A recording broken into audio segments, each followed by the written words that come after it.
Kas on võimalik elada juudi kombel ja seista juutide eest, jätkates samal ajal karjääri kunstivaldkonnas? Põlvkondade jooksul on Ameerika juudid mänginud ebaproportsionaalselt suurt rolli Hollywoodis ja teatris, kuid vaid harva on nad kasutanud neid platvorme selleks, et seista juudi huvide eest või kasutada oma loomingut juudi elu selgitamiseks või esiletõstmiseks kui midagi, mida tuleks tähistada ja pidada normaalseks. Mitte ainult traagiliste sündmuste taustana või millegi sellisena, millest tuleb loobuda, et saada tõeliselt ameeriklaseks.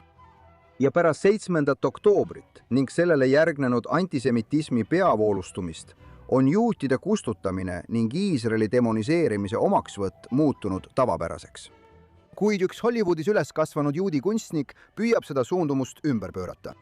Sel nädalal saates Think Twice räägime näitleja, kunstniku ja taskuhäälingu tegija Jonah Blattiga sellest, mida tähendab olla juut tänapäeval.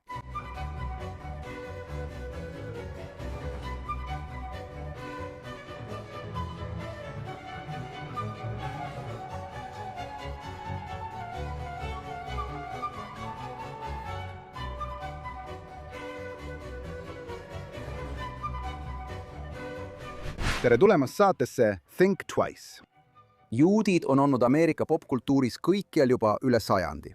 Tegelikult võib öelda, et nad sisuliselt leiutasid Hollywoodi. Kuid vähesed neist, kes seda tegid, või nende seas, kes nende jälgedes käisid, kasutasid oma kuulsust ja mõjuvõimu selleks, et aidata juudi eluviisi populariseerida kui midagi, mida tavalised inimesed teevad. Hollywood peegeldas edukate juutide soovi täielikult assimileeruda, kuid kujutas neid, kes seda ei teinud, või vähemalt soovisid oma identiteeti olulise osana oma elus säilitada inimestena, kes pidid kaduma. Kuid see taandumine juudi eripära eest oli vaid eelmänguks sellele, mis järgnes pärast seda, kui Ameerika vasakpoolsed võtsid omaks toksilised vasakpoolsed teooriad nagu kriitiline rassiteooria, intersektsionaalsus ja asuniku kolonialism, mis ekslikult sildistasid Iisraeli ja juute valgeteks rõhujateks ning sionismi rassistliku fašismina. Pärast Hamasi juhitud Palestiina-Araabia terroristlikke rünnakuid Iisraeli kogukondadele 7. oktoobril 2023 ja sellele järgnenud ülemaailmset antisemitismi tõusu kadus toetus Iisraelile. Ja nördimust enneolematu juudi vihkamise kasvu või isegi 7. oktoobri julmuste üle oli kunstimaailmast harva kuulda, isegi selle kõige silmapaistvamatelt juutidelt. Kuid sellele reeglile on erandeid ja meil on hea meel, et üks neist on täna meiega. Jonah Blatt on näitleja, laulja, kirjanik, lavastaja ja produtsent, kes on tuntud oma esinemiste poolest Broadway'l, filmides ja televisioonis. Aga alates 7. oktoobrist on tema peamine projekt olnud Being Jewish with Jonah Blatt, tema taskuhääling. Ta kasvas üles Hollywoodis isa käe all, kes oli edukas produtsent ja aktiivne juudi kogukonnas ning ema käe all, kes oli silmapaistev juudi aktivist ja filantroop. Ta on võtnud endale ülesandeks edendada positiivset kuvandit juudi elust ning innustada suuremat suhtlust ja ühtsust juudi kogukonnas. Jonah Blatt, tere tulemast saatesse Think Twice. Aitäh, et mind kutsusite. Aitäh, et leidsite aega täna meiega liituda. Ma tahaksin alustada küsimusega, mis ajendas teid pärast 7. oktoobrit keskenduma oma juudi identiteedile. Kui tundus, et enamik juudi loome inimesi kas toetas rünnakut Iisraeli vastu või jäi lihtsalt vaikseks? Ma vaidlustaksin teie väite teise osa. Ma arvan, et võib-olla need, kes olid kõige häälekamad, paistsid tõesti kaasa elavat. Aga meil oli Hollywoodis palju inimesi, nii ekraanil kui ka ekraani väliseid isikuid, kes, nagu minagi, on nüüd rohkem kaasatud kui kunagi varem. Ja ma ei taha kindlasti nende väga häälekate makabeide juudi sõdalaste teeneid vähendada, kes meil Hollywoodis on ja kes on selles hetkes tõesti välja astunud. Aga rääkides enda eest, siis tead, see on minu eluhetk. Kindlasti ka meie ühise eluhetk. Vähemalt juudi kogukonna seisukohalt. Kui sa ei kavatse praegu oma juudi identiteeti omaks võtta ja selle eest seista ning uhkusega seda kaitsta, siis millal sa seda üldse teed? Nii et minu jaoks ei olnud see tegelikult valik. See ei olnud teadlik otsus stiilis, kas ma peaksin seda tegema või mitte, mis võivad olla tagajärjed. Sellist mõtlemist polnud üldse. See olen lihtsalt mina. Nüüd on tõsi taga. Me näeme, Teate, 7. oktoober oli õudus, mida keegi meist polnud kunagi varem näinud, kindlasti mitte minu eluajal. Ja selleks oli 2 võimalust. Ma arvan, et mõned tõmbusid sellest tagasi, teised aga astusid esile. Ja minu jaoks polnud tegelikult mingit muud otsust. Ma lihtsalt järgisin, teate, ma mõtlen Mark Cubani ütlusele, kus ta ütleb, ära järgi oma unistusi, vaid seda, kuhu su pingutused sind viivad. Ja see on mulle alati meelde jäänud. Ja minu pingutus viis mind selles suunas. Lihtsalt minu energia ja aeg kulusidki loomulikult just sellele. Ja pärast mõnda kuud, mil olin väga aktiivne sotsiaalmeedias ja päriselus, kohe pärast 7. oktoobrit tahtsin tõesti keskenduda oma ennetavale juudi huvikaitsetööle. Ja sealt see taskuhääling ise olla juut alguse saigi. Mis on minu põhituum, aktiivne ja positiivne sõnum. Tead, minu väärtused, mida ma tõesti tahan esile tõsta. Mitte ainult reageerida kõigele, mis praegu toimub, vaid tõesti mõelda, et okei, tolm hakkab vaibuma. Kuidas see kõik edasi välja näeb? Aitäh, et kuulasid Think Twice. Olenemata sellest, kas kuulad meid mõnel taskuhäälingu platvormil või vaatad meid otseülekandes Facebookis, X'is või GNS'i YouTube'i kanalil, palun pane GNS'ile meeldi ja või telli kanal. Klõpsa kellukesele, et saada teavitusi ning anna meile häid hinnanguid. Samuti lisaks Think Twice saatele on olemas ka Jonathan Tobin Daily taskuhääling, kus jagan sinuga rohkem uudiseid ja analüüse kõige olulisemate teemade kohta, millega me täna silmitsi seisame. Igapäevast saadet leiad nimega Jonathan Tobin Daily GNS'i kanalilt kõikides kohtades, kust oma taskuhäälinguid kuulad. Ja nüüd tagasi tänase saate juurde. Ja ma arvan, et on õiglane öelda, et loomulikult on olnud palju juute, kes on sõna võtnud, kes on kunstivaldkonnas ja on teinud väga kiiduväärt asju. Aga ma kuulsin eriti just neil esimestel nädalatel, kuudel, esimesel aastal, 23 aasta lõpus ja 24. aasta alguses lugejatelt küsimusi, et mis selle inimesega on? Mis selle inimesega on? Tead mis? Ma avastasin, et teen seda ise ka. Ja ma olen alati olnud selline inimene, kes tunneb, et mida vähem ma tean oma lemmikartistide või lemmiksportlaste isiklikust elust või uskumustest, seda õnnelikum ma olen. Ma ei ole tahtnud sellesse süveneda, sest tead, see ei tee sind üldiselt õnnelikumaks. Õige.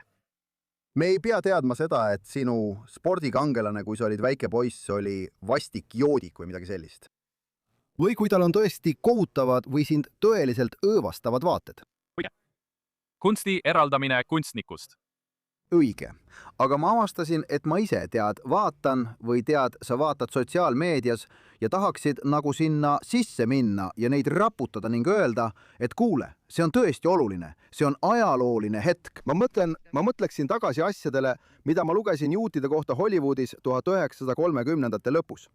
Ja ma tahaksin natuke rohkem küsida juutide ja kunsti ajaloo kohta. Aga ma mäletan, et lugesin sellest, kui suur kirjanik Ben Hecht, kes oli nagu superstaar, nii palju kui üldse Hollywoodis kirjutajad superstaarid olid, üritas inimesi huvituma panna. Ja ta ei olnud väga aktiivne juut, aga ta kirjutas sellest, kuidas ta oli juhuslikult ajalooga kokku puutunud ja mõistis, nagu ta kirjutas, et minu hõim on Iisrael ning oli väga vihane teiste juutide peale, kes ei rääkinud kaasa. Ma avastasin end mõtlemast, et miks sa midagi ei tee, miks sa ei räägi? Kas sina tegid samamoodi? Jah, ma mõtlen, et see, mida ma olen hakanud nägema ja mis on tõesti selgemaks saanud, on see, mis juhtus Hollywoodis pärast 7. oktoobrit, nagu oleks paar erinevat kategooriat. Ma arvan, et see, mis frustratsiooni veelgi süvendas, oli vastastikuse puudumine. Ma arvan, et paljud inimesed tundsid, et kõik need teised inimrühmad vajasid viimase 10–20 aasta jooksul hetki, kus neil oli vaja solidaarsust ja liitlassuhteid. Ja Hollywood oli nende jaoks olemas olnud, olgu need juudid või mittejuudid. Ja siis, kui juutidel oli abi vaja, polnud kedagi läheduses. Ma arvan, et see oli kindlasti suur osa sellest. See oli nagu, vau, ma tundsin, et olin olemas, kui sa mind vajasid, aga nüüd pole sind üldse siin. See puudumine oli tõesti sügavalt tuntav ja ma tean, et seda tundsid kindlasti ka inimesed tööstuses. Mind häirisid kõige rohkem mitte need, kes ei postitanud Iisraeli lippe, vaid need, kes oktoobri teisel nädalal ei suutnud oma nime panna kirjale, kus öeldi vabastage pantvangid, sest nad ei tahtnud või ei saanud sekkuda või mis iganes. Sellest ma ei saa kunagi aru. Minu jaoks on see üsna andestamatu. Ma arvan, et lõpuks nägime seda, et ükskõik milline oli sinu seos või osalus juudina, enne 7. oktoobrit oleks see üldiselt määranud, millist reaktsiooni me sinult pärast 7. oktoobrit oleksime oodanud, arvestades, kuidas need Hollywoodi inimesed reageerisid. ma arvan, et paljud meist vaatasid teatud juudi isikute poole, kes polnud kunagi juudi rahva eest sõna võtnud. Et inimesed, kes polnud seda teinud isegi heal päeval, teeksid seda äkki ühel väga kohutaval päeval ja meid šokeeris, et nad seda ei teinud. Ja mingis mõttes ma kindlasti ei anna neile andeks, aga see on natuke nagu, mida sa siis ootasid? See inimene ei ole selle kogukonna aktiivne liige. See on, keegi, keda me võiksime nimetada kaugenenud juudiks, kes on kindlasti juut sünni ja seotuse poolest, aga ei ela oma igapäevaelu mingilgi tähenduslikul juudi viisil. Ei tee midagi juudi asja heaks ega praktiseeri juudi usku mitte mingil moel. Ja nendelt inimestelt ei olekski pidanud ootama, et nad 7. oktoobril esile astuvad. Mõnes mõttes olime meeldivalt, ma ei taha öelda üllatunud, aga oli tõesti tore näha neid inimesi, kes tõesti samastuvad ja tunnevad end kaasatud juutidena, kes võib-olla varem polnud nii häälekad, kuid nüüd nägid seda hetke ja otsustasid, okei, nüüd ma olen häälekas. Me nägime neid inimesi. Me nägime ka neid inimesi, keda ma just mainisin, kes polnud kunagi varem olnud häälekad, ei kavatsenudki seda olla ja jätkasid vaikimist. Ja siis on need, kes on nagu kuskil vahepeal.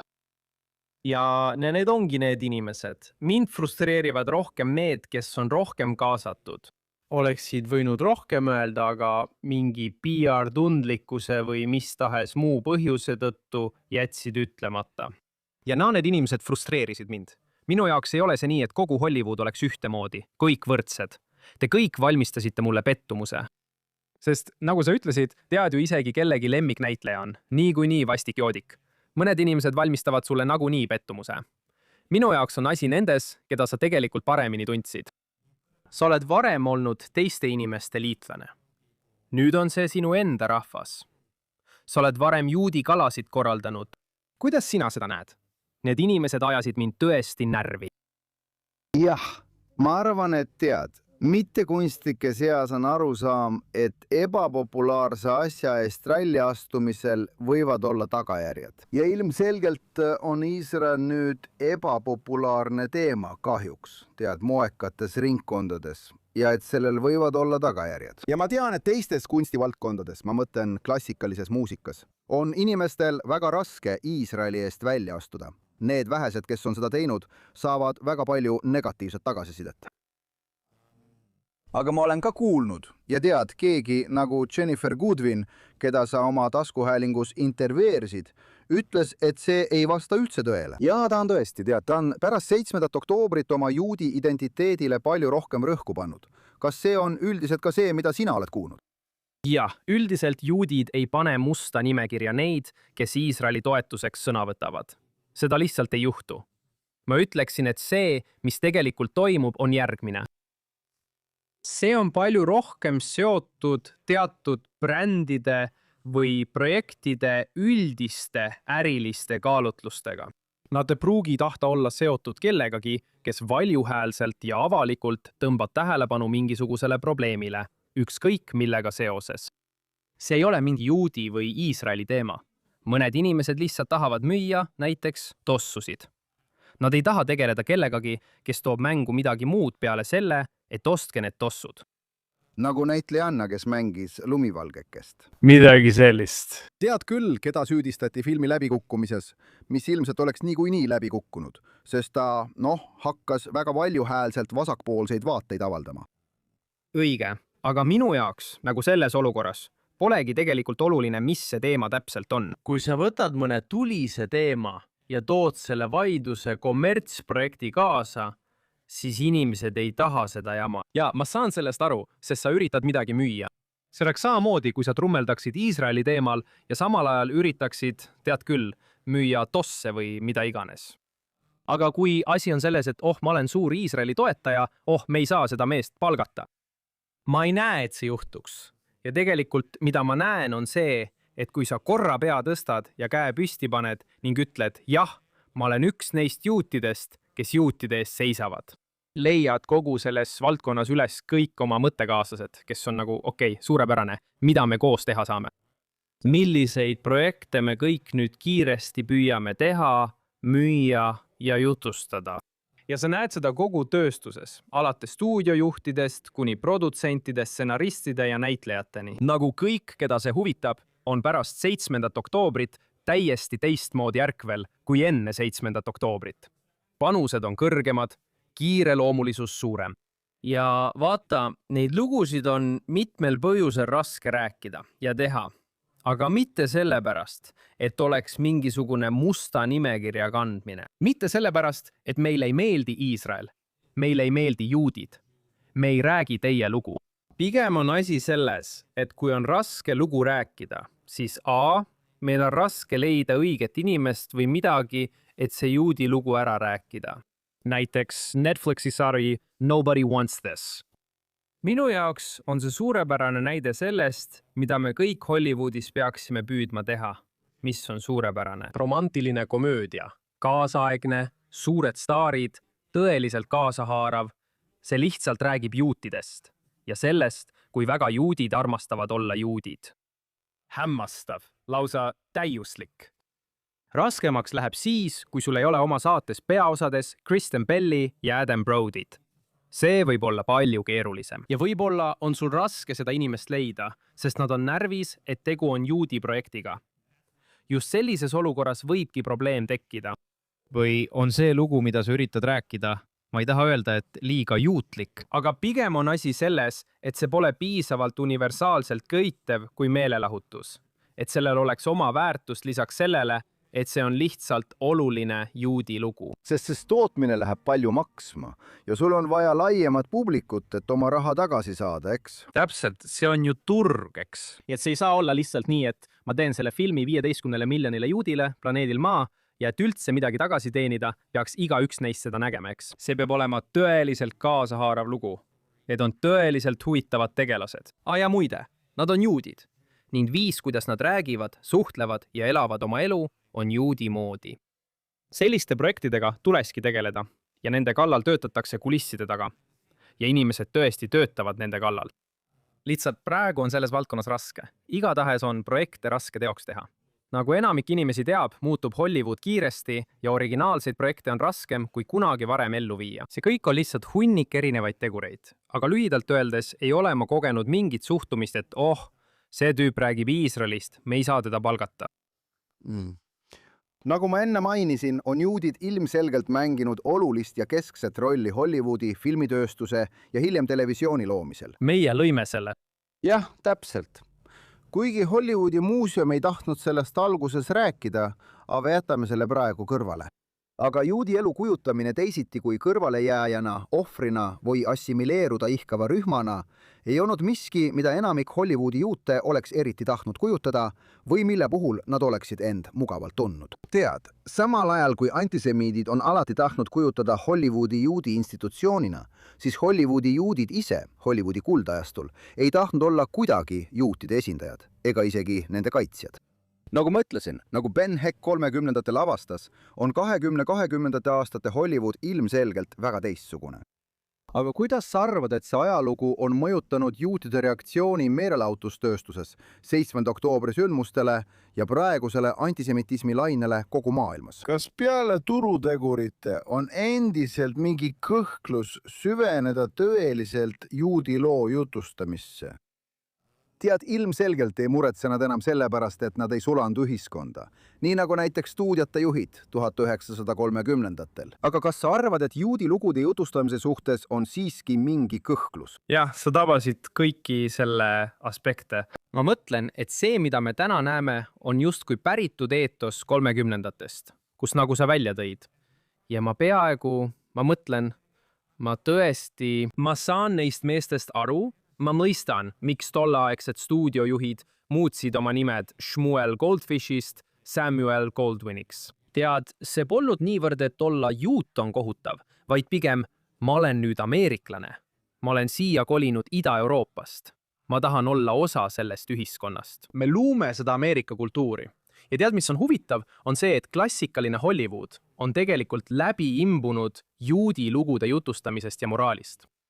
Lihtsalt neid ei nimetatud nii. Need polnud juudi lood. samuti oli seal palju juudi näitlejaid. Jah, tead, muidugi igal pool, aga mitte avalikult juutidena. Ja tavaliselt kehastasid nad mitte juute, tead, inimesed nagu Paul Muni, kes oli igat rahvust peale selle juudi, kes ta tegelikult oli. Ma saan natuke aru, miks see tol ajal nii oli. Ja ma arvan, et see, mida sa täna näed, on selle tunde jäänuk, et me peame oma juudi identiteeti maha mängima.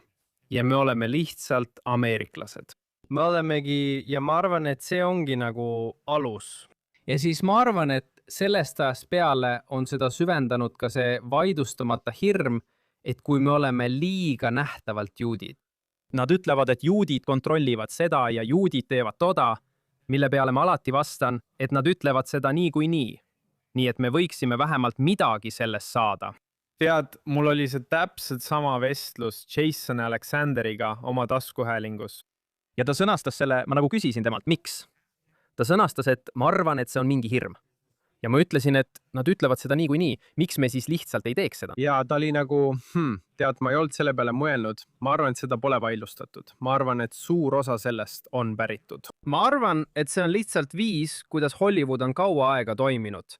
Me ei taha näida, nagu meie juhiksime, sest kõik ütlevad, et meie kontrollime seda. Nii et igasugust võimu, mis meil on, ei tohiks me tegelikult kasutada oma inimeste heaks.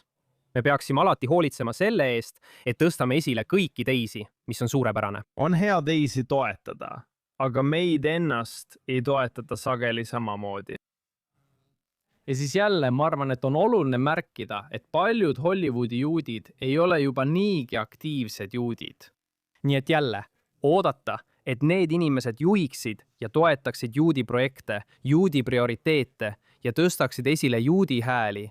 Nad ei tee seda. Nad ei näe end selles rollis. Nad ei pea seda oma vastutuseks. Tead, mind ei üllataks, kui 1 või 2 põlvkonna pärast on nende pered täielikult kaotanud oma juudi sideme. Need on sellised kaugenenud juudid. Paljud Hollywoodi juudid on sellised. Paljud Ameerika juudid, eks? Jah, ma tahtsin just öelda, et see ongi suurim osa juudi elanikkonnast, mida demograafid nimetavad usuta juutideks. Täpselt. Näiteks Los Angeleses on see minu teada umbes 40% või 30%. Nii et võiks arvata, et Hollywoodis on see protsent sarnane. Paljud juudid, kellest me räägime, ei lähe tegelikult juutidena arvesse selles mõttes, et neil puudub juudi vastutus või prioriteet selles tööstuses. Jah, see viib mind järgmise küsimuseni, mis teate. Minu arvates oli üks suurimaid arusaamu tänapäeva juutlusest Cynthia Otseki ütlus, et universalism on juutide omamoodi kitsarinnalisus. Ja see on midagi, mida tahaksin sinuga arutada. Universaalsete väärtuste hoidmine on ilmselgelt oluline osa judaismist, kuid mitte kogu sellest. Aga just see aspekt juudi tsivilisatsioonist näib olevat see, millest enamik Ameerika juute, nagu ka enamik meist, kes on üles kasvanud liberaalsete poliitiliste ja sotsiaalsete väärtustega, suudab kõige kergemini kinni hoida.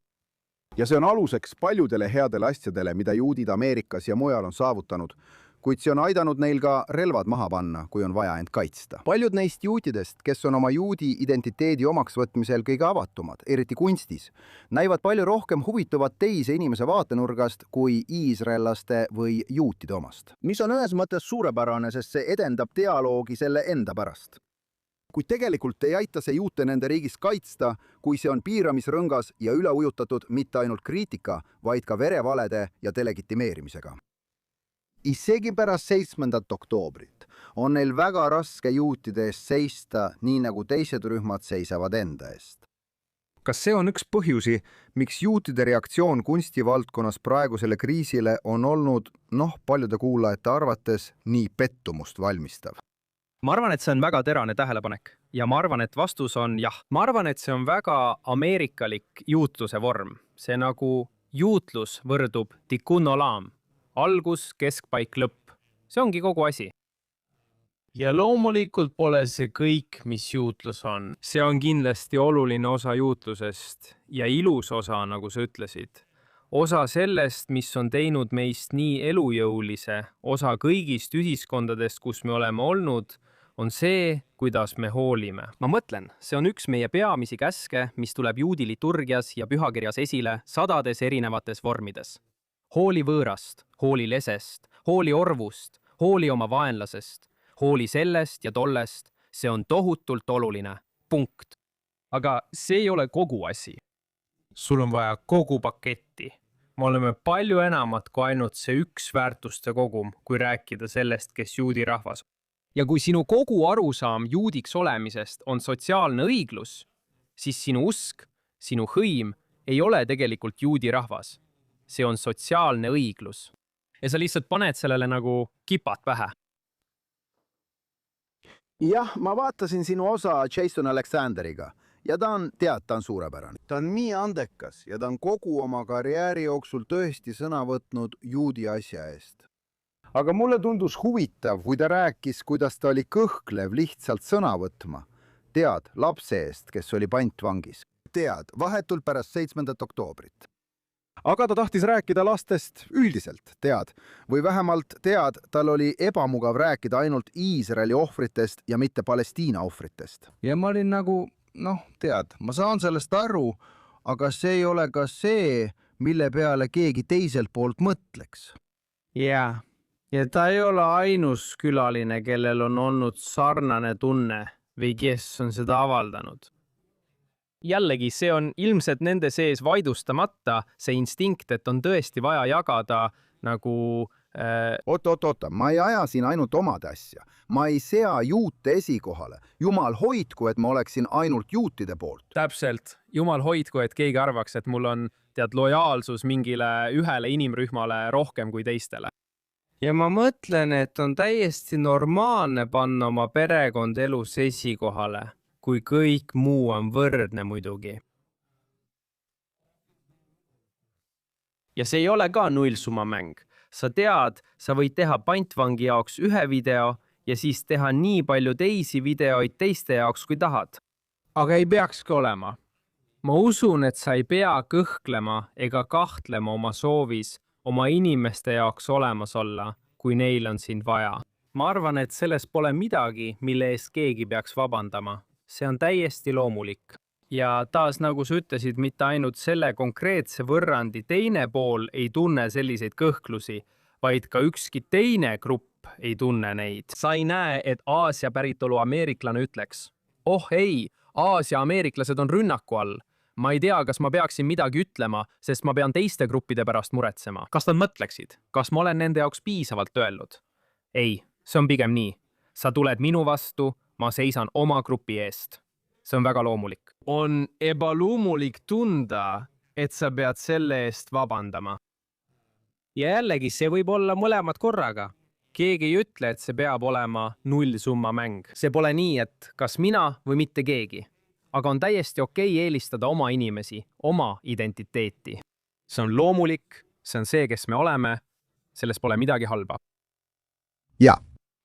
Kui juba perest rääkida, siis me elame poliitiliselt lõhestunud kultuuris. Ma arvan, et igas juudi peres, nagu igas Ameerika pereski, on poliitilisi erimeelsusi. Samuti ka erinevaid seisukohti Iisraeli suhtes pärast 7. oktoobrit. Sa oled osa väga tuntud avaliku elu tegelaste perekonnast, kes ei pelga oma arvamust välja öelda. Ja ilma, et ma tahaksin valusat teemat üles võtta, on su vend Ben võtnud Iisraeli suhtes avalikult väga erineva seisukoha kui sina või teie vanemad, kui ma tohin lisada. Kuidas sa nende erinevustega toime tuled? Kas on võimalik seda teha ülimalt olulistes küsimustes nii, et see ei kahjustaks suhteid? Sest isegi kui te lepite kokku, et teatud asjadest ei räägi, ja ma arvan, et me kõik teame, meil kõigil on perekonnad ja tead, tänupühal või paasapühal, siis tead, et seal valitseb poliitiline vaherahu. Ja kui poliitilist vaherahu ei ole, siis tead, võib tekkida probleeme. Aga kui te ei räägi asjadest, mis teile mõlemale korda lähevad, võib selline vaikus viia arusaamatusteni sama palju kui vaidlused. Täiesti nõus. Ma arvan, et sinu küsimused on nii täpsed, et sa peaaegu vastad iseenda küsimustele juba nende küsimustega, Joonatan. Väga juudi asi on küsida küsimusi küsimustega. ja tead, sul on täiesti õigus, et mis iganes, kui sul on suhe, mis sulle korda läheb ja seal tekib lahkarvamus või erinevus, siis kui sa tahad seda suhet hoida, pead sa panema suhte esikohale. Ja kui sa paned suhte esikohale, siis see tähendab suhtlemist. See tähendab suhtlemist selles suhtes nii, et hei, sa oled keegi, kes mulle korda läheb. Ma tahan midagi selgeks rääkida. Ma tahan olla kindel, et me mõistame teineteist. Ma armastan sind. See on asi, milles me ei ole ühel meelel, aga sina oled ikka sina. Mina olen ikka mina. Me saame neist asjadest rääkida. Ja ma arvan, et lihtsalt selle vestluse pidamine. Ja tead, ma olen oma saates palju rääkinud sellest, kuidas pidada neid sügavaid pikki vestlusi. Ja need peavadki olema sügavad, pikad vestlused. See ei ole, tead, see suhe, millest ma räägin, ei ole mõeldud sinu vana ülikooli kaaslase jaoks, kellele sa vahel Twitteris midagi kirjutad. See on midagi muud. Tead, minu lakmustest on alati see. Kui sa ei kohtuks selle inimesega õhtusöögiks mitte ühelgi teisel põhjusel peale selle, et vaielda Iisraeli või millegi muu üle, siis see ei ole see suhe, millesse sa peaksid praegu panustama või mida päästa üritama. Aga kui see on keegi, kellega sa tegelikult tahaksid kohtuda ja koos olla, siis mine ja ole temaga. Anna endale ruumi. Pidage vestlus, kus te mõlemad saate turvaliselt ja ausalt oma vaatenurgast rääkida. Ja kui te selle vestluse lõpuni jõuate, siis te ei pruugi teineteise arvamust muuta. Ma leian, et üldiselt ei muuda vestlus kellegi arvamust, tead küll, aga te hakkate mõistma teise inimese vaatenurka ja see võimaldab sul öelda, okei, ma saan aru, nagu see inimene ei ole täielik hullkoletis. Ja nad näevad, et ma ei ole genotsiidi hull, nagu nende suurim hirm. Tegelikult oleme lihtsalt inimesed, kes on mingil põhjusel jõudnud erinevate järeldusteni. Ja nüüd saame oma eluga edasi minna. Kui tahame sellest kunagi hiljem rääkida, siis saame seda teha. Aga me ei pea. Tõenäoliselt me ei räägi sellest, sest me teame, et meil on eriarvamused. Ja ma pigem naudiksin lihtsalt koos olemist, nii nagu me tavaliselt teeme, ning hoiaksin seda suhet. Aga me teame, et tee on avatud ja pole seda varjatud kõhklust, varjatud pinget ega kahtlust, et mida see inimene mõtleb, mida ta minu selja taga räägib, mida ta tegelikult sellest arvab. Sest kui sa oled selle välja öelnud, siis saad selle kõrvale jätta ja oma eluga edasi minna, ilma et peaksid võtma endale emotsionaalset vastutust selle inimese mõtete eest. Sa oled lihtsalt vastutav selle eest, et hoida suhet inimesega, kellest sa hoolid.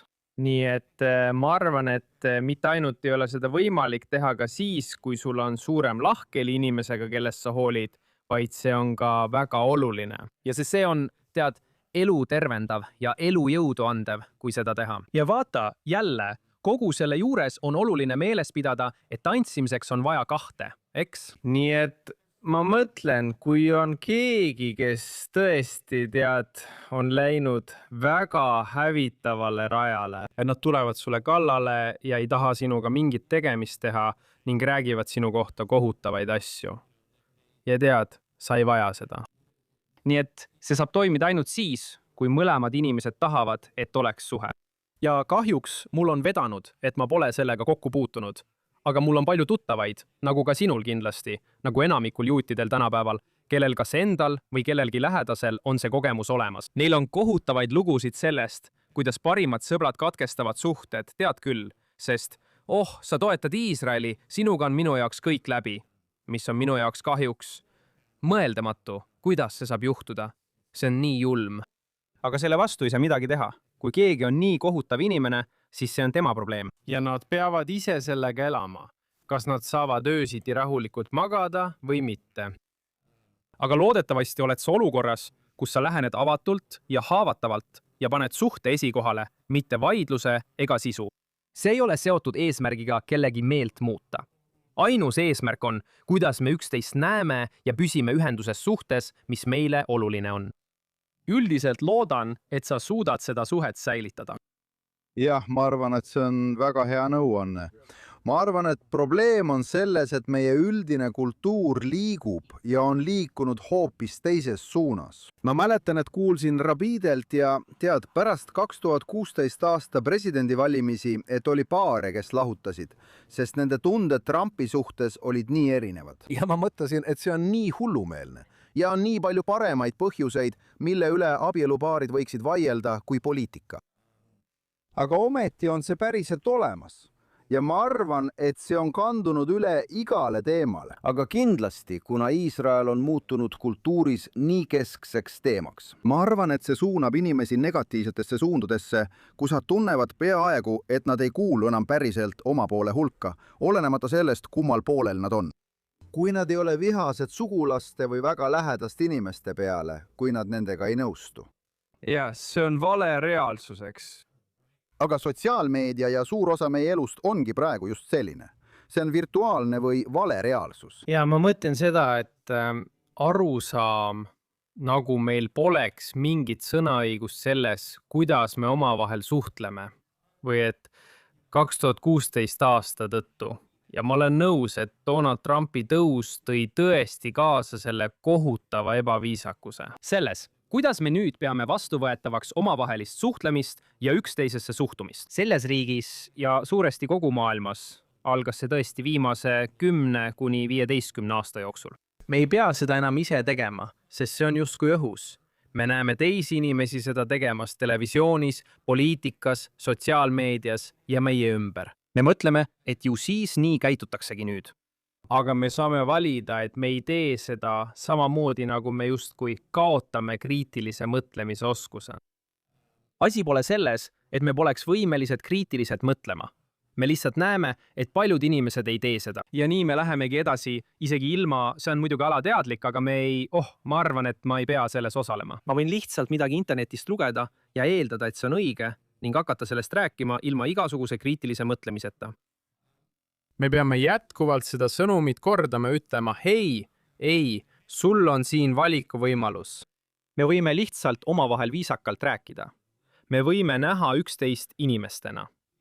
On nii palju rohkem asju, mis meid ühendavad, kui neid, mis meid lahutavad. Mida me tavaliselt nüüd teeme, on see, et me leiame selle ühe asja, milles me ei nõustu. See on nagu meil oleks kogu eine meie ees. Me nõustume pearoa osas, me nõustume magustoidu osas, me nõustume isu osas. Nii et on nagu üks hernes kõrvalroal, milles me ei nõustu. Ja me teeme kogu eine sellest hernest. Ja kui me ei suuda selles hernes kokku leppida, siis oled sa minu jaoks surnud. Ja see lihtsalt ei ole viis, kuidas hea teinet nautida. Ja me justkui loobume oma vastutusest selles osas. Kuigi tegelikult saame valida, et käitume üksteise suhtes lugupidavamalt ja positiivsemalt. Nii et see tegelikult loob midagi head. Selle asemel, et lihtsalt vooluga kaasa minna ja lasta asjadel hääbuda ning laguneda vihkavaks retoorikaks, lõhestumiseks ja polariseerumiseks. Meil on siin valikuvõimalus. Me saame teha valiku. See ei ole loodusseadus, et inimesed peavad olema üksteisest polariseeritud ja üksteist vihkama eraldi leerides. Keegi pole öelnud, et see peab nii olema.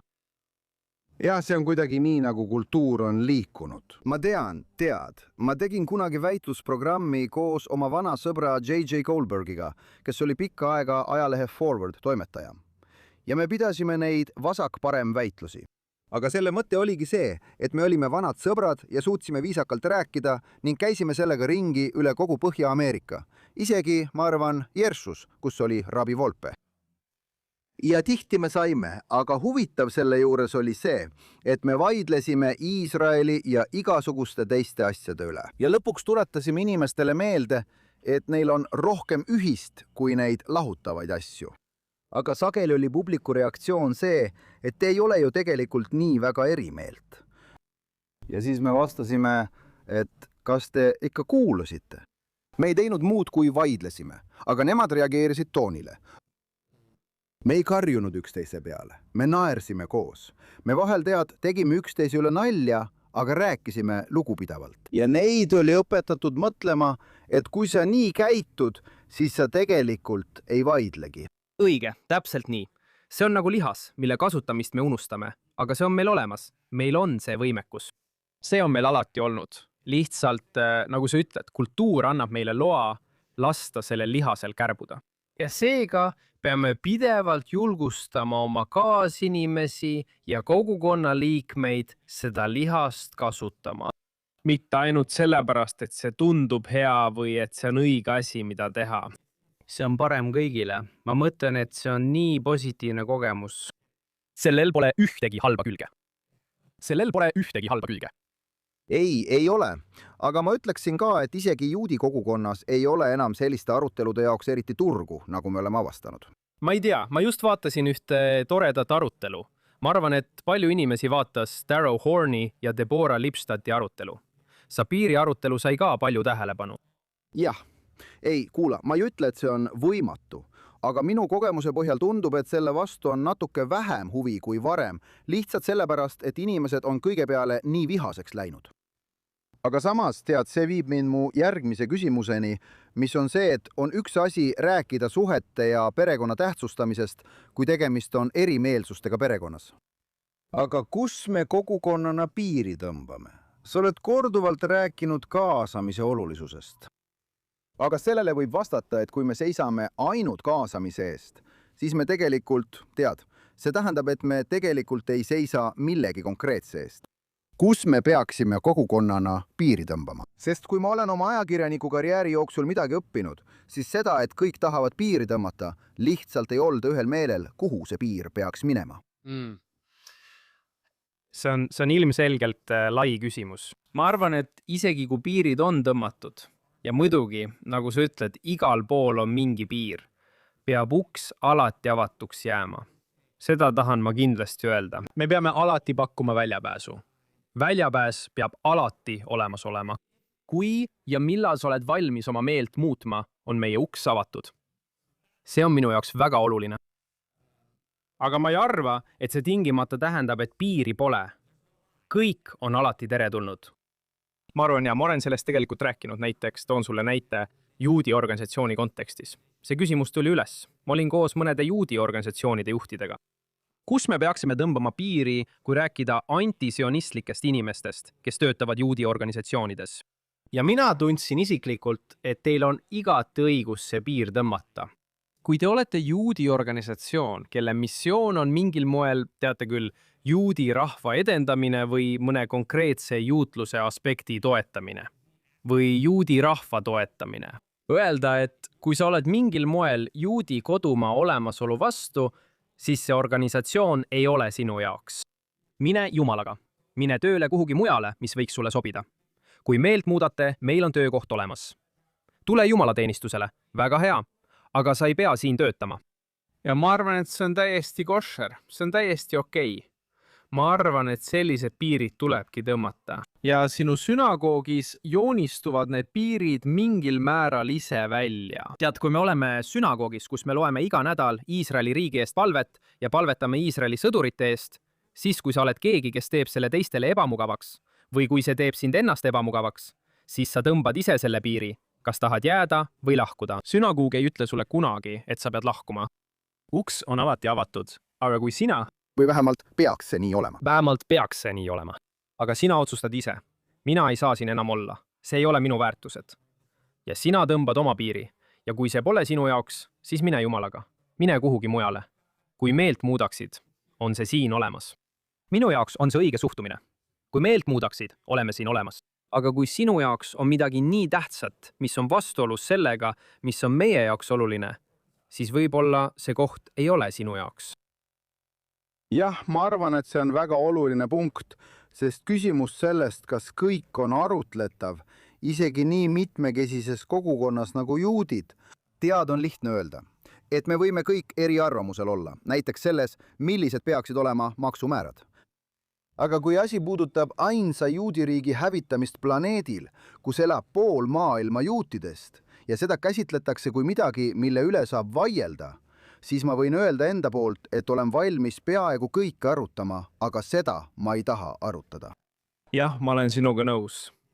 Aga siin on üks oluline nüanss, et minu arvates on oluline, eriti nooremate juutide puhul, tagada, et nendes kohtades oleks ruumi. Et oleks võimalik vestelda, küsimusi esitada ja vastuväiteid tõstatada. Ma arvan, et see on tõesti oluline, sest kui me seda ruumi ei loo, siis me põhimõtteliselt loome binaarse olukorra, kus on nii.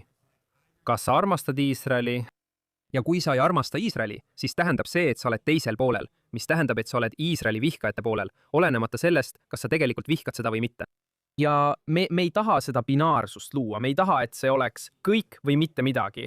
Kas sa oled täielikult kooskõlas? Ma armastan Iisraeli riiki, mis iganes see minu rabi jaoks tähendab, see tähendab ka minu jaoks. Või siis ma olen siit läinud. Meil peab olema natuke kesktee, kus keegi saab tulla ja öelda, et ma tunnen end sellega ebamugavalt. Sellepärast, et me teame, et inimesed saavad kogu aeg sellist anti-Iisraeli müra. Kogu aeg, igal pool nende ümber, eriti nooremad inimesed. See on kõikjal sotsiaalmeedias, see on koolides, see on nende sõprade seas. Ja kui me ei anna neile võimalust tulla ja eksida või küsimusi esitada, siis me kaotame nad. Ja ma arvan, et on tõesti väga oluline, et me selle võimaluse looksime. Ja ausalt öeldes on ka täiskasvanuid, kes on samasugused. Täiskasvanud, kes ei saanud mingit haridust ja saavad nüüd nad saavad haridust samal ajal kui nende lapsed praegu ja neile sisendatakse samu asju. Me peame tagama, et neil oleks võimalus oma muret väljendada.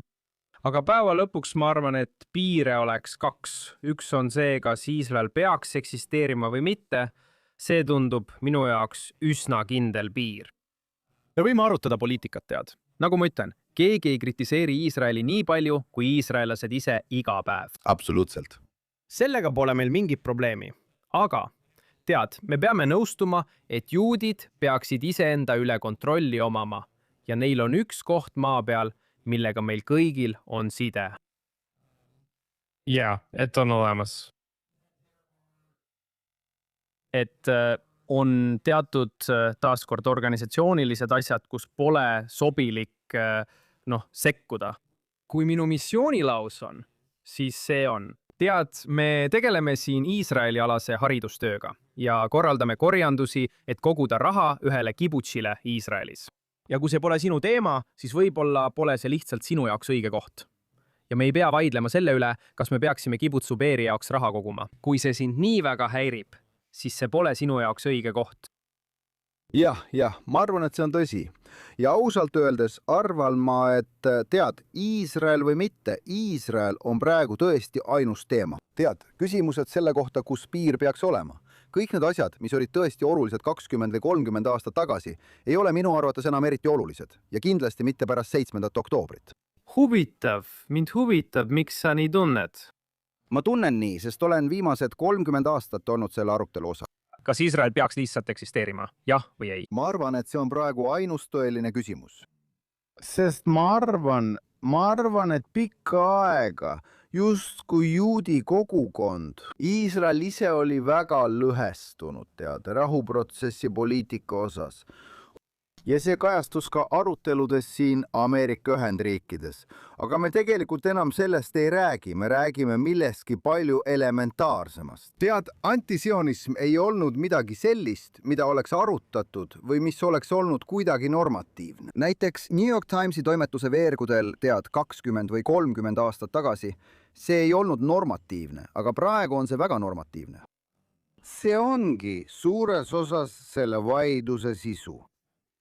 Ja praegusel hetkel arvan ma, et see ongi ainus asi, millele me peaksime keskenduma. Ma mõtlen, tead, sest just seal me oleme, sinna on sündmused meid viinud. Ma arvan, et mina näen seda veidi teisiti, kui võtta näiteks sinu New York Timesi näide. Tead, kui nad räägivad antisionismist, siis mina näen 2 asja. Esiteks näen ma seda sisuliselt viha liikumisena. Ja tegelikult ei toimu mingit sisulist intellektuaalset arutelu ega diskussiooni. See on, tead, laimule rajatud juudiviha, nagu me nägime, et Nõukogude võim seda eelmisel sajandil tegi. Või on see omamoodi sionismi valesti määratlemine, pidades seda silmas kui Bibi Netanyahu parempoolse valitsuse stiili riigi juhtimisel ja samastades kogu Iisraeli sellega. Ma usun, et kui me nipsutaksime sõrmi ja oleks täiesti teistsugune valitsus, mis teeks täiesti teistsuguseid asju. Ma arvan, et vestluse olemus muutuks. Kas ma arvan, et suhtumine muutuks?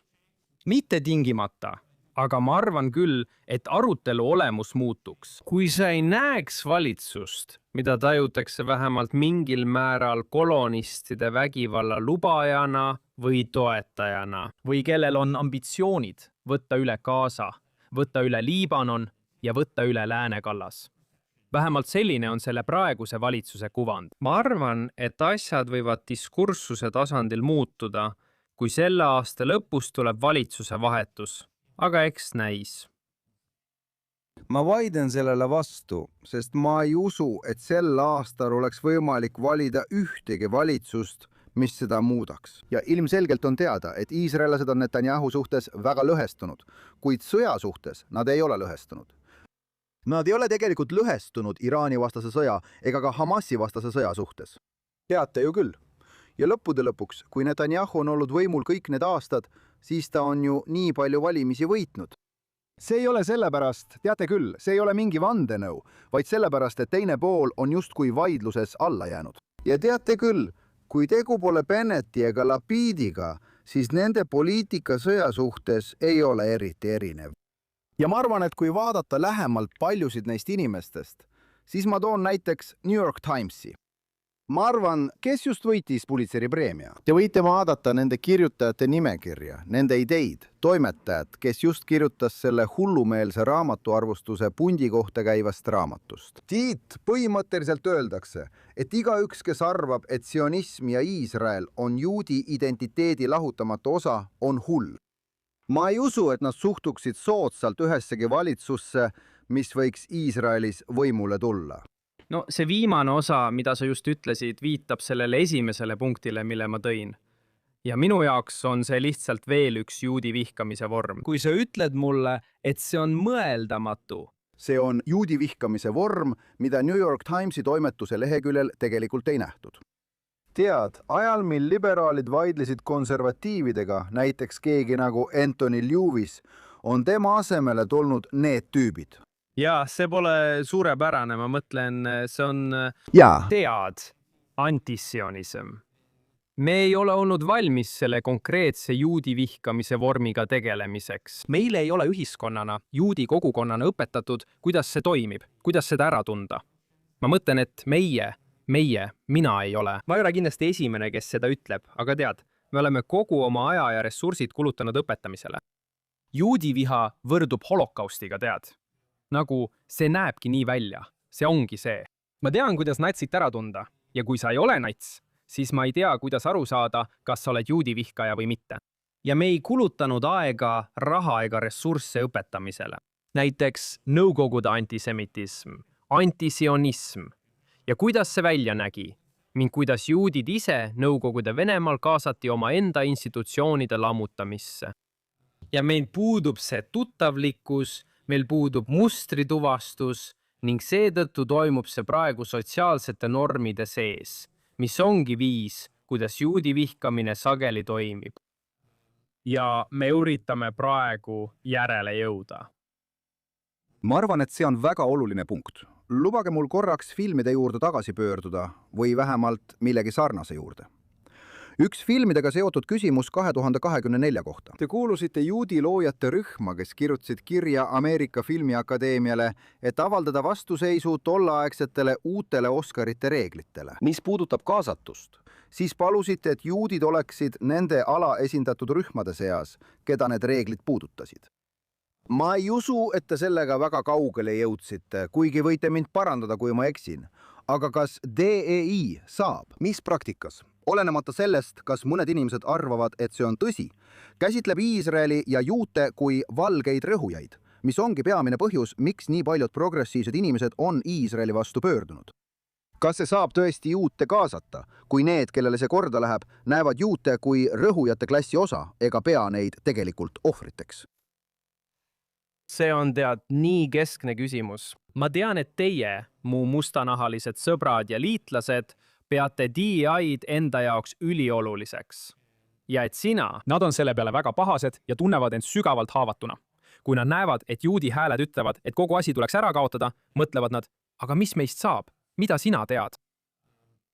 Teisalt, ma ei usu, et nad päris täielikult mõistavad, kuidas DEI-d on nagu sa välja tood, sisuliselt relvana kasutatud. Viisil, mis välistab ühe maa väikseimaid etnilisi vähemusi, mis on hullumeelne. Nii et mul on raske seda kuidagi ette kujutada.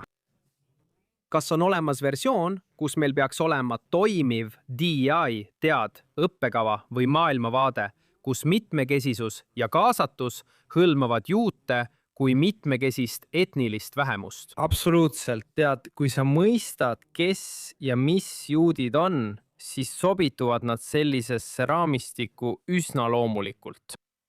Aga kui me jätkame maailmas seda täielikku arusaamatust, kes ja mis juudid on, nii läbi binaarse rõhu ja rõhutatu narratiivi, ja sellega seoses, see täielik valesti sildistamine ja arusaamatus juutidest kui peamiselt rikkast valgest Euroopa päritolu inimrühmast, mis pole mitte ainult ebatäpne, vaid ei kirjelda isegi valesti enamust maailma juutidest, kes ei näe isegi välja valged.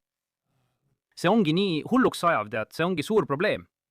Nii et ma arvan, et kui me saaksime lihtsalt lülitit keerata ja kogu maailm mõistaks, et juudid on tegelikult see Iisraelist pärit hõim, kes saadeti pagendusse ja hajutati üle maailma.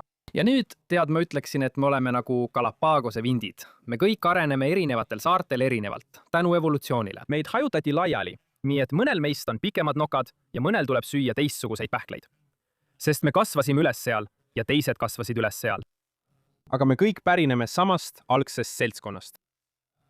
Ja Iisrael, kus elab üle 50% meist, ei ole isegi enamuses nende inimeste seas, kes on pärit Põhja-Aafrikast ja Lähis-Idast. Täpselt nii. Need on elementaarsed, väga lihtsad faktid ja kui neid mõistetaks, siis see jõuaks ka DEI-ni. Ma arvan, et see ongi see puuduv lüli. Ma ei arva, et DEI ise oleks parandamatu või katki. Probleem on selles, kuidas juute mõistetakse. See on katki. Ja kui me suudame selle parandada, võivad paljud teised asjad paika loksuda. Sellel amalikul juudi teekonnal, mille oled ette võtnud, mis on kõige üllatavam asi, mida oled oma kolleegidest kunstnikest teada saanud ja kuidas nad on suhestunud 7. oktoobri järgse maailmaga ja mis on sind kõige rohkem pettumust valmistanud? See on suur küsimus. Vastan kõigepealt teisele küsimusele, sest see on ilmselt lihtsam. Ma mõtlen, mis mind jätkuvalt pettumust valmistab, on see, et inimesed loobuvad praegu oma vastutusest. Ja see häirib mind. Ma ei arva, et kõik planeedil Maa peavad mäe tippu ronima ja megafooniga juutidest rääkima ning juutide eest seisma. Aga ma arvan, et praegu peaks igaüks olema juutide saadik oma elus ja oma mõjusfääris. Ja inimesed peaksid kasutama oma oskusi, kirge ja mõjusfääri. Kasuta seda Venni diagrammi ja just seal peaksidki sa mõju avaldama. See on natuke, see jätab mulje privileegist ja laiskusest, kui ei astuta sel hetkel esile ja öeldakse, et see teine mees tegeleb sellega. Ma olen siin, hoian madalat profiili ja teen oma asja, samal ajal kui teised inimesed, peavad minu eest lahinguid. See on olnud pettumust valmistav. Ma lihtsalt soovin, et rohkem inimesi tunneks isiklikku vastutustunnet. Aga see ongi inimkond, eks. Igal ajastul, igal hetkel mõned inimesed tulevad sellega toime ja mõned mitte. Sellised me lihtsalt liigina oleme. Me nägime seda 30-ndatel. Me oleme seda iga kord näinud. Me näeme seda jälle praegu. Aga see teeb alati haiget. Ja kui rääkida üllatusest, siis mis mind on üllatanud? Ma arvan, et mind on üllatanud, ma ei teagi, kui ma peaksin midagi ütlema. Võib-olla see, kui positiivne see on olnud või võib-olla isegi see, kui üllatunud inimesed on. Avastada, kui positiivne see on minu jaoks üllatav. Või kui tihti ma teen midagi, mis minu jaoks tundub mitte ainult loomulik, vaid ka hea. Ja keegi ütleb selle peale, see on nii julge. Ja ma mõtlen, ma pean selle üle korraks mõtlema. Ja sellest ma saan aru, et see tundub sulle julge, sest sinu jaoks on selles mingi hirm. Aga minu jaoks ei ole selles mingit hirmu, sest ma kardaksin palju rohkem kapis elada või kahetseda. 20 aasta pärast ja tagasi vaadates mõelda, et issand, ma olin argpüks. Või et ma loobusin oma vastutusest või elasin valet, varjates seda, kes ma tegelikult olen, ainult selleks, et teistel oleks mugavam. see tundub mulle palju hirmutavam, kui olla mina ise, 24 tundi ööpäevas. See ei ole minu jaoks hirmutav, see on minu jaoks vabastav. See tundub mulle hea, see tundub mulle õige, see tundub mulle loomulik. See tõesti ei tundu nii ja ma ei ürita siin kuidagi tagasihoidlikult kiidelda. Minu jaoks ei ole selles üldse mingit vapruse tunnet. Minu jaoks on see tegelikult hoopis eemaldumine sellest, mis mind hirmutab. Näiteks kahetsuse tundmine või tunne, et ma olen iseennast alt vedanud või oma perekonda alt vedanud või teinud valel hetkel vale otsuse, kui oleks pidanud käituma ausalt. See on minu jaoks palju hirmutavam. Nii et ma arvan, et mind üllatab võib-olla see, et see ei ole kõigi mõttemaailm. jah, ma samastun sellega täielikult. Ma olen kindel, et sa samastad. Kes on need juudid, keda sa praegu imetled? Mind inspireerivad nii paljud inimesed. Tõesti, kuna see on hetk, kus kõik peavad panustama, siis mind inspireerib iga juut, kes sellele hetkele vastu astub. Tõesti. Olgu sa juhuslik juut Iovas, kes enne 7. oktoobrit ei olnud üldse seotud ja nüüd alustad juudi raamatuklubi oma maakonna 10 juudile. See on minu jaoks hämmastav ja nii oluline. Ja just nii me sellest hetkest üle saamegi. Inimesed teevad selliseid asju. Ma olen Juudi Föderatsiooni riikliku noortejuhtide kapiitli liige, mis toob kokku umbes 400 juuti vanuses 30. ja 40. eluaastates üle kogu riigi. Ja mind inspireerib väga mu kaaslased selles rühmas. Ja ma olen üks vähestest, väga vähestest, kes tegelikult töötab oma igapäevatöös juudi kogukonna heaks. Need on inimesed, kellel on tavalised töökohad ja muud tegemised, aga nad võtavad praegu vastutuse. Nad tahavad olla osa organisatsioonist, mis toetab juudi elu, kus nad võtavad juhtrolli, kus nad löövad oma kogukonnas kaasa ja tegelevad oma juudi identiteediga. See on minu jaoks tõeliselt inspireeriv. Ja tegelikult ükskõik mis tasemel, milline mikrofon sul ka poleks, suured mikrofonid inspireerivad mind, väikesed mikrofonid inspireerivad mind. See on lihtsalt inimesed, kes ütlevad hinani. See ongi see, mis mind inspireerib. Hea tähelepanek. Ja see on hea koht, kus lõpetada. Jonah, aitäh, et täna meiega liitusid. Kuidas saavad meie vaatajad ja kuulajad sind, sinu tööd jälgida ning sinu taskuhäälingut vaadata või kuulata? Aitäh küsimast. Saate Being Jewish with Jonah Platt leida kõigilt oma lemmikpodcasti platvormidelt. Apple, Spotify, Amazon. Oleme ka YouTube'is. Oleme ka Jewish Broadcast Service'i telekanalis. Oleme eetris neljapäeva õhtuti parimal ajal ja kordused jooksevad kogu nädalavahetuse jooksul. Kogu selle info leiate meie veebilehelt beingjewishpodcast.com ja te võite mind jälgida kõigis sotsiaalmeediakanalites nime all Jonah Platt või Being Jewish Podcasts.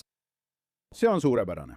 Tahame tänada ka meie kuulajaid. Palun ärge unustage iga päev kuulata Jonathan Tobini Daily Editionit, mida saate kuulata kõikjal, kust podcaste leiate. Ja olenemata sellest, kas kuulate meid mõnes neist või vaatate meid otseülekandes Facebookis, X'is või GNS'i YouTube'i kanalil, palun vajutage meeldib ja või tellige GNS. Klõpsake teavituste saamiseks kellukese ikoonil ja andke meile häid hinnanguid. Palun kirjutage meile aadressil thinktwice@gns.org ning andke teada, kus te saadet kuulate või vaatate ja mida sellest arvate. Ja pidage meeles, lugege ja mõelge alati ise. Näeme teid jälle järgmisel nädalal.